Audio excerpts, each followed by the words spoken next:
Terror beneath the tinsel. Nestled at the edge of Battlesdale, a small and isolated town often cloaked in winter fog, stood the Prime Pines Tree Farm. Known for its towering evergreens and whispering winds that seemed to sing through their needles, the farm had been a holiday staple for generations. Families would flock there every December to select their perfect Christmas trees, unaware of the sinister secrets buried within its soil. This year, the farm was eerily quiet. Only a few brave souls ventured through the wrought iron gates, their festive spirit dampened by the rumors. Whispers spoke of disappearances, children lost in the labyrinth of trees, their laughter replaced by chilling screams.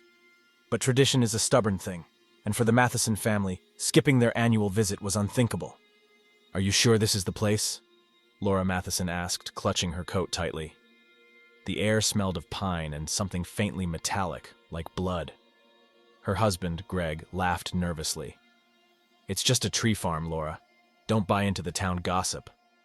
Their daughter, Mia, darted ahead, her bright red scarf a streak of color against the gray backdrop. "This one," she called, pointing to a tall, full pine that seemed to shimmer even in the dim light.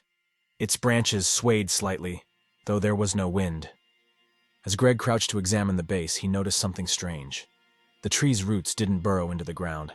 They curled above it, almost like claws grasping the soil. "Looks unique," he muttered, brushing away snow. His fingers came away sticky and red.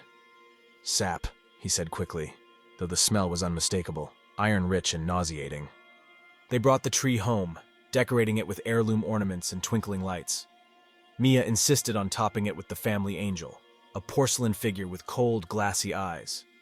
That night, as the Mathesons settled in for cocoa and carols, a sound echoed from the living room, a faint rustling like dry paper being crumpled.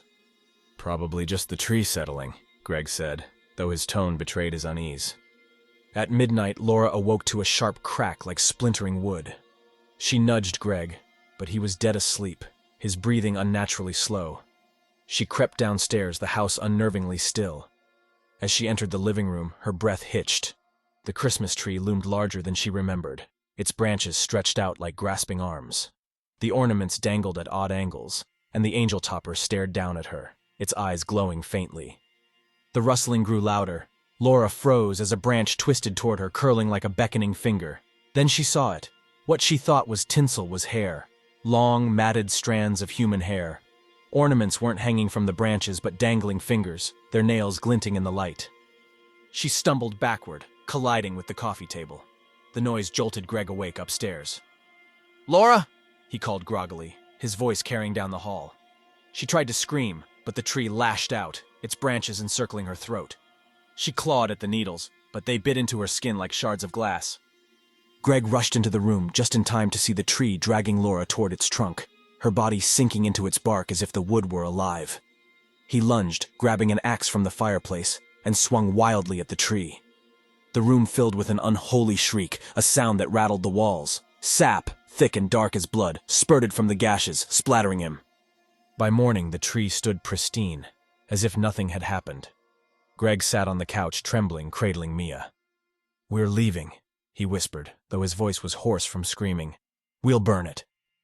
But as he reached for the matchbox, Mia spoke. "Daddy, no!" she cried, clutching the angel topper in her tiny hands. "They'll get mad!" Greg froze. "Who?"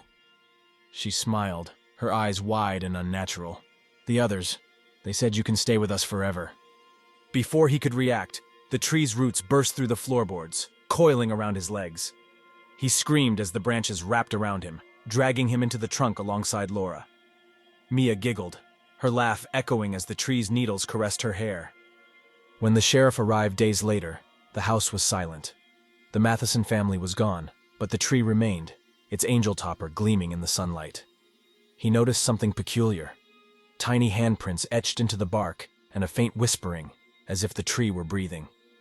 Outside at Prime Pines, new trees were already growing. They sprouted overnight, their trunks bearing faint outlines of faces. Every December, the farm thrived, its customers unaware they were bringing home more than holiday cheer. In Battlesdale's town square, the largest tree from Prime Pines was chosen as the centerpiece of their holiday festival. As the townsfolk gathered to light it, they didn't notice the branches moving, or the faint sound of laughter. Cold, cruel, and echoing from within.